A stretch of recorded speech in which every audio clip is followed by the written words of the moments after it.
Hello, welcome to Invictus Motors. I've got my good friend Vincenzo. Hi. And basically, I just want to go through the list of things, everything that's wrong with this car. And this is a video because I get this quite often. As a dealership, we put a car through prep. I mean, this is had some front work and done, and some work in the back where it's having a new clutch and flywheel and other bits and pieces. This is a car which my mechanic knows really well because we replaced, was it some leads, was it the coils, a lot of plugs. Yeah. We did. New spark plugs, lead, rotor, finger. Yeah. Rotor finger. It's quite good condition. Yeah. So yeah, new spark plug leads. Yeah, we just did a ton load of work. But what happened, let me grab my torch. What actually happened is when Vincenzo took it over to a garage near him, they produced a very long list of items here where it says front wiper blades, the ECU compartment cover is missing, fuse box cover missing, oil filter housing has an oil leak. But this is where it gets really worrying because it almost puts you off from owning this 1991 Mercedes SL300. Things like rear discs corroded, front discs corroded, offside front anti-roll bar end play, rear subframe rusted, and all arm plus bushes was recommended to be replaced, including all anti-roll bar links to be replaced. I know you went through your little test with the bar. Can you show us one more time, if you don't mind? So Mark, our mechanic, kindly basically went through the anti-roll bar links one at a time, and literally, this is that.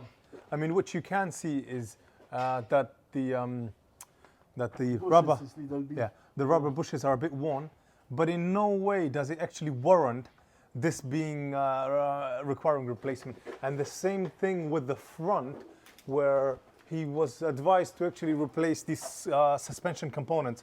They look nice, fresh black now because we got rid of all the rust and we undersealed it for him. But literally, there is no play in any of the suspension. So going from this list where this was going to cost him, God knows, £4,000 or £5,000 to spending 100 quid under sealing it and having a new dust cover. And the other test that Mark actually put this through was checking for any play. I mean, there's literally, I'm having to force it. There's little to no play. And the oil leak, I think it was, so if you come in from this side, great. The oil leak. So the oil leak is basically, it's coming from, when the oil filter and the housing was replaced, there was some splashes, but it's all been cleaned up. It's not leaking. No, I insist. He wants to give it to you. He wants to give it to you himself. Thank you. Vincenzo is a good man. And just on here, he was actually advised, let me come in, this is the best place to show it from.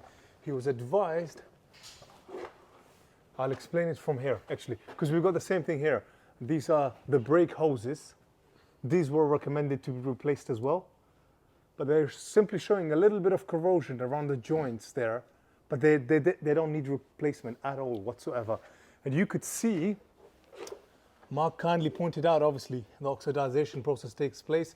Copper pipes, they're great. They don't corrode like other pipes. They've simply got some surface. It's already replaced. And they're nothing wrong. We just put it like this. It's a nice new copper. Yeah. Brand new. And these are the original pipes. So you can see this pipe was replaced. And that's basically applies not just here, where they don't need replacement. Same thing applies here. They don't need replacement. And the subframe, it's nice and solid. Everything is exactly where it should be. And the whole of the vehicle has been undersealed. Yeah. And we're going to just roll it to look at the ECU cover. But yeah, it's just obviously to make a video to say that, when you do buy a car or if you've owned a vehicle for quite some time, or you start to work with a new garage, they give you a list this long. It doesn't necessarily mean you need to do all those items because the car is safe. And even though Vincenzo was saying if these things are needed, he's happy to pay us to do those things. But if they don't need it, we're not going to be charging him. It's important having that line of communication, inviting you down and literally going through these suspension bits with you. Even if you're just like a retail customer in for works, we wouldn't look at him as an opportunity to make money out of you. Thank you. I hope you found us so far fair. Sorry, my hands are a little, but I hope you found us fair to deal with.